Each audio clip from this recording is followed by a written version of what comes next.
All right, welcome back to the Copywriters Podcast with your host, the world's greatest copywriting coach, David Garfinkel. David, how you doing today, man? Nathan, I'm good. How about you? I'm doing fantastic. It's been 2 weeks since we were on the air together recording these episodes. And from looking at the show notes today, I'm excited about this week. Yeah, I am too. Why don't we jump right into it? We've got so much to cover. And for today's show, I'd like you to imagine that you could get on the Copywriters Podcast Time Machine and travel back 31 years to 1990. Location, Key West, Florida, one of Gary Halbert's legendary week-long seminars. Let's take this one step further. After you get off the time machine and onto the ground, you find out that you've been selected to write copy on the spot under Gary's watchful eye for people who attended the seminar. What an opportunity. Well, since all that is imaginary, you'll be happy to know that the guy who is just chortling is someone who's actually been there and done that, and he's going to tell us all about it. Our guest today, Richard Dennis. For 17 years, Richard drove a bus up and down Collins Avenue on Miami Beach. And I'm guessing this was before they had severe curfews. His first attempts at starting businesses on the side didn't work. But then he started writing sales letters for local businesses, and that worked. And in 1990, Gary Halbert actually did invite Richard to write for Halbert's clients at his Seminar by the Sea in Key West. Richard says he had experiences and made connections there that changed his life. And before we talk about that, I'd like to share this life-changing information with you. Copy is powerful. You're responsible for how you use what you hear in this podcast. And most of the time, common sense is all you need. But if you make extreme claims and if you're writing copy for offers in highly regulated industries like health and finance and business opportunity, you may want to get a legal review after you write and before you start using your copy. My larger clients do this all the time. Now, Richard's going to share a lot of his experiences from those exciting days for many of us in the direct marketing copywriting community. And at the end of the show, he'll tell you about an intriguing offer where you can get to use some of his copy at no charge. Richard, welcome, and thanks for being here. Thanks, David. I'm very happy to be with you today. And I have a bit of advice for everyone right at the start. Brush your teeth twice a day. It will pay off. So, I can see what you're talking about. You have a beautiful smile, but it's kind of checkerboardy. Yeah. So maybe you could start by telling us the story of what happened at the Halbert seminar that saved your son's life. I made a connection at that seminar in 1990. A year before the seminar, in September of 1989, my wife and I were at Miami Children's Hospital, and the doctor told us our son had Duchenne muscular dystrophy, and the prognosis was wheelchair by age 8, and his muscles would wither away. He wouldn't be able to breathe finally, and he'd die about age 16. We were devastated. We had 3 daughters, and the doctors just offered no hope, and we needed hope. And I had to find something. And you know, in his newsletter, Halbert promoted other vendors that he liked, and one of the ones that he mentioned a number of times was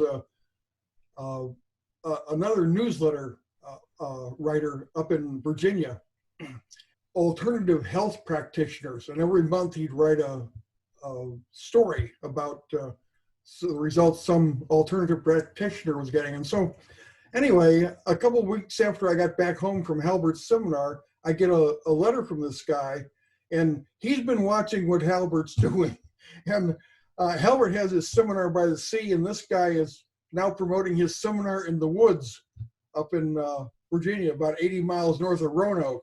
Okay. I got to admit, I was a little full of myself, having spent a week with Halbert and all these great copywriters, and I looked at this letter, and he's charging the same amount for his seminar as Halbert was, $7,000. And, I wanted to find help for my son, but there's no way I could afford that. So I sat down with his letter and started making some notes. And then I wrote him and FedExed him a package offering a deal where I would come to a seminar and write copy for him after viewing the practitioners he had at the seminar, and he would comp me the seminar. So I get a letter back, and he says, "Yeah, come on up, you and your wife both come." So we did. And in that week we spent in Virginia, I connected with a number of people, and one in particular really intrigued Cheryl and me. And within a month, we flew the whole family out to Long Beach, California for treatment for my son. And I worked out an exchange with that doctor to help promote him and got free treatment. And over the years, we made many trips out to Long Beach. And what I saw with my son was better strength and better mobility.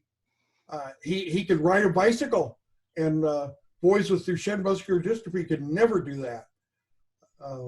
We traveled all over the country, we did all kinds of things. It did not save his life, but his life was several years longer than the doctors had predicted. So, we had more time with him. He had more time to do good things that he liked. And so it was a big win for us. Yeah, I'm really glad you mentioned that. And now that we're coming back to normal, people are going to be able to go to seminars again. And I made connections at a Halbert seminar a couple years after the Seminar by the Sea that really changed the course of my life as well. I met John Carlton, David Deutsch, Ted Nicholas, Dan Kennedy, and it goes on from there. A lot of other people. But you'd mentioned something about a love letter story, and I'd like to know more about that.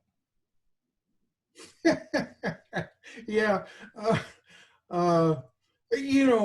In copywriting, any kind of persuasion, the key is excitement. And I watched Halbert, and I saw how he wrote ads. He had a yellow legal pad, and he wrote a pen on this pad. No computer, no typewriter. Somebody in the office would do that. And so when I'd write an ad, I'd write like 500 words, and I'd think, wow, great start. And I watched Halbert, and he wrote an ad, and he'd write 500 words, and he'd throw it away. And that was very disappointing to me to see that. So for him, the ad began where he found excitement, and it would take him a while to juice up to find the excitement. And oh wow, it's a problem I see with a lot of copywriters. They write whatever they write, but they need to start with the excitement. Oh wow. So anyway, wait. Let me stop you. That's so cool. Let me stop you a second. So what you're saying is, he would write, and if there was no excitement, he'd toss it out and start again. If there's no excitement, and all of a sudden, boom, like a lightning bolt, the excitement would hit, and it hit through working and through exploring, and that's when he knew he had it. Is that what you're saying? Exactly. Yeah, exactly. That's so cool. Yes, it was when I finally understood. So anyway, I had been dating in high school this girl who was the younger sister of my best buddy.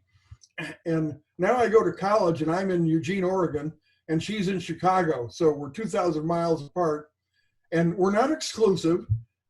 She was fun, a lot of guys calling her, and I'm thinking, how can I win this? Somehow I had to be more exciting than these other guys were. I had to get her juices flowing. And she's a smart girl. She'd skipped a grade in high school, which was very unusual. And her dominant desire was to go to college. So I wrote her lots and lots of letters about college life, what I did, what I saw, what was unique. What I wanted to do was make her laugh. And my letters demanded that she laugh. And I would think through every sentence I wrote, every word, what's going to happen in her mind when she reads this? Okay, so it's working. We have a good relationship in writing going on. And then one day I get a letter back from her, and she says, that letter you wrote was so funny. My mother thought it was hilarious. And I said, your mother? I knew this girl. She liked some danger in her life, but I had become so undangerous. She's reading my love letters to her mother. And I thought, not good. Anyway, that relationship didn't last. Okay, so I guess the lesson there is every copywriter has a few failures before they have that great success. Now, do you know the difference between the kind of hot seats Gary did and the kind of hot seats Jay Abraham did? Could you talk about that? Sure. Yeah, one of my favorite topics. My mother had retired from IBM, and she wanted to start a consulting business. And I had just read about Jay Abraham's protege seminar out in Los Angeles. And this was 1989. And I said, we ought to go out. There was $15,000, which I didn't have. So I said, you and I ought to go out there. And with your pension and my smarts, right? Anyway, she says, no, but you go. I'll pay for you to go. So I did, and spent a week with Jay Abraham. And there was so much there. He had like 5 or 6 regular trainers, and then he brought in another 6 or 8 people who came in and did one-time training, and it was an amazing week. But what fascinated me the most was the hot seats. I had never seen such a thing before, and the way Jay did it was he would get one business, and there's 175 of us in the audience, 175 who paid $15,000 each.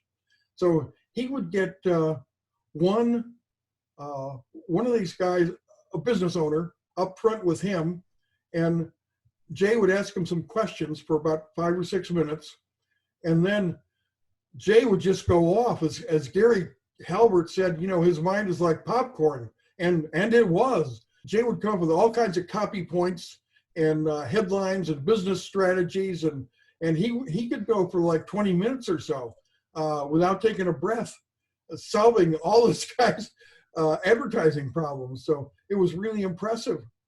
And then when I got to Halbert's seminar, Halbert did the hot seats a totally different way. He would get up in front with one of his attendees, and we had 8 copywriters there, and he would take 3 copywriters with him, and they would all ask questions of the business owner, and they started to assimilate this, they would all start giving out ideas, and then once that died down a little bit, Halbert yelled at the other 5 copywriters in the back of the room, "Copywriters, headlines, headlines, headlines! Give me headlines, copywriters!" And I was shocked. I'd never done this before. I was not prepared. I had a couple of these guys that were sitting next to me, the copywriters. I noticed they were reading their notes while this thing's going on up in front, and I'm thinking, they should be paying attention. But they all knew what was coming, and I didn't. And so they were prepared, and they started shouting out headlines. They'd give 5 or 6 headlines for every one that I could come up with. So anyway, I learned a lesson from that, and I knew I had to be prepared next time. And I saw how important it was to record everything, which Halbert did. And then when I went home, I went to the library, back in the old days, went through microfiche, and I created a list of 1,500 headlines from Cosmopolitan and Reader's Digest and so forth. And I used that for many, many years. Yeah. And I mean, I think there's a few great lessons in that story, which is a wonderful story. I've never heard it before. I didn't quite know how it worked. And that's a pretty gruesome blow-by-blow detail of exactly how it worked at Halbert's seminar. So I'd like to say, for me, the lesson is, if you have an idea, write it down. Just don't doubt, don't pause, don't be afraid. Just do it, and then let the next one come. And don't worry about looking good when you're sitting in the back of the room. Just write the stuff down, But anyway, great story. Do you have a story about a veterinarian reading obituaries? I mean, this were they cat obituaries, what kind of obituaries? What's that? This guy was a Missouri veterinarian. He mostly worked on horses. And one thing I had learned from Halbert for sure was to record everything. Like Halbert and John Carlton would fly out to Los Angeles when they needed to do an infomercial and interview, tell Jay Abraham the details and interview him and just let Jay go. And, they'd record this and they'd come back and they basically had all their work done for them. So I went to Radio Shack and bought this gizmo that would hook my phone up to a tape recorder. Back in the old days. So I was ready, and this veterinarian was actually also the CEO of a company that I bought products from. He didn't just treat horses; he had nutritional products for people. And there was a product that I really liked, and he called me up one day and he asked for help. He knew I'd had some success. He asked for help with his own advertising. And so, I get him on tape and I have him do his presentation. And his presentation is kind of centered on veterinarians versus doctors, and that breaks down to nutrition. That's how veterinarians treat animals, versus chemicals. That's how doctors treat humans. And then he pulls out this sheaf of all these clippings, and they're from magazines and newspapers, and he's got dozens and dozens of clippings, and he starts reading them, and they're obituaries. They're obituaries of doctors who died before their time. You figure life expectancy is probably 75, and these guys are dying in their 30s and 40s and 50s. They were all younger than 60. These obituaries, and why would you trust these guys when they're dying? So anyway, I finish up this conversation with him, and I've got the recording, and I go over the recording a couple of times, and I pull out this headline helper that I worked out after going to Halbert's seminar in Key West and being embarrassed down there, and I go through and I write down some ideas and I listen to the tape some more, and then all of a sudden it hits me. Dead doctors don't lie. Oh my God, that's a very famous ad. I remember that ad. I didn't know you wrote it. It scares me because I know it's going to piss people off, and I don't want to do that. But on the other hand, it has I like alliteration. I love alliteration, and dead doctors don't lie really appealed to me. And plus it had a double meaning. They don't lie because they're dead. And once they're dead, they wish they hadn't lied, maybe. Anyway, and so I'm deciding not to use that title. And then I think, you're a friggin' idiot. This is you and some Missouri veterinarian. Nobody's going to hear this. Nobody's going to pay any attention to this. You don't need to worry about pissing anybody off. So I went ahead and used it. And of course, it became the #1 promotion in the history of network marketing.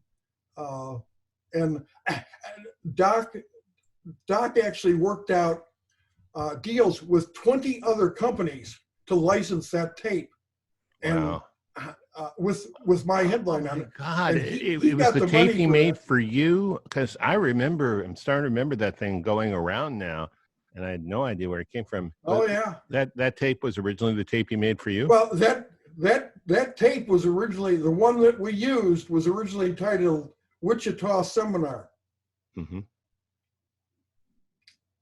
Nobody's going to listen to a tape that's titled Wichita Seminar. So anyway. Well, people listen to a song simply, called Wichita Lineman. I don't know. Right? Yeah. Yeah, well, Doc was not Glenn Campbell. So. Okay, fair enough. All right, well, that's pretty amazing. And I love the fact that you balked. You said, no, I can't do this. And then your reasoning mind or your ambition or whatever it was came to the fore and said, no, this is good. This is going to work. We're going to do this. I mean, who's going to know anyway? And then, of course, the whole world knows. That's sort of funny. You have a story about John Carlton and your John Carlton lesson? Yeah, the way Halbert worked this deal was he had 45 attendees at his seminar, and there were 8 copywriters. And so the way he didn't pay copywriters. The way you made any money on this was you got 8 copywriters. So you got either 5 or 6 of these attendees were yours, and you could work out an arrangement with them. You'd do what they wanted, and you'd get paid based on how productive whatever you created for them was. So, however, the way the way you chose who you got to work with was by seniority. And I'd been around for like 18 hours when this came down. So I got the last 5 people on the list after all the other 40 had been chosen. I got the last 5. It didn't turn out all that well. There were some crazies that I got. So anyway, and people who were just unprepared. They were not really business people. They were coming to Halbert's seminar hopeful that something good would happen. So anyway, I get home, and you have about 3 months to create this advertising for him. And I'm working on stuff, and I would fax it into Halbert's office. And so what I was working on, and I get a call from Carlton one day, and Carlton says, I want to go over your copy with you, which sounded ominous. Right. So he starts reading this one ad I was writing, and he read the first sentence, and then he said, so what? And he read the second sentence, and he said, so what? And the third sentence, and every once in a while he'd hit a sentence where he didn't say so what, and I'm thinking, well, I really nailed that sentence. But the point that I got, and I have used so what myself ever since then for my own copy, is you got to get into their mind. You have to do something that really connects with them. Otherwise, they're just saying so what. You're out of the game. So it was an important lesson. Yeah. I could say so what, but that'd be rude. No, that's a really, really good story. Now, we've only got a few more minutes, so obviously you know how to write network marketing copy that makes a lot of money, and you're offering people a chance to use some of it. Could you fill in the details on that? Most people in network marketing write about the business opportunity. And what I have had success with over time, beginning with the veterinarian, was writing about a product. As you pointed out at the beginning of this, you have to be careful. You have to be with the right company. You have to have it approved because you can get into trouble if you do things wrong. But if you are in a situation where you're allowed to do things right, it can be very effective, because what I saw is that people who were happy with a product become your most enthusiastic distributors and recruiters. And I talk about this a bit at where I do it is where you and I met on LinkedIn.com. So if they go to linkedleg, LinkedLeg.com, And if they go there, we can connect and we can talk about writing copy for them to promote these products. I know how to promote, and I know, I've had my own great results with them, and I know that the company is okay with what we do. That's cool. And we will put that in the show notes as well. So we're coming butting up against half an hour. This is wonderful. I did not realize you had written Dead Doctors Don't Lie, but that was legendary for so many years, and probably seen some other of your stuff that you've been too modest to tell us about. But anyway, thank you, Richard. This was great. Nathan, anything you want to say before we sign off? I'm just going to say Dead Doctors Don't Lie was one of those pieces of marketing that actually shaped my worldview. So every once in a while, a piece of copy or a piece of marketing comes out that is like, holy cow, like world changing. And that one for me was one of those. So I didn't know that you had written that either. So I'm stoked that we got to have this conversation with you today. Yeah, Richard, I don't think you came on Copywriters Podcast to get 2 new fanboys, but you got them. Neat. You. All right. Awesome. Thank you, Richard, for coming on. And if you, the listener, want to check out more episodes, you can always head on over to copywriterspodcast.com, subscribe, give us a rating and review on your favorite podcast app. We'd appreciate it. And until next time, we will catch you later. See you later.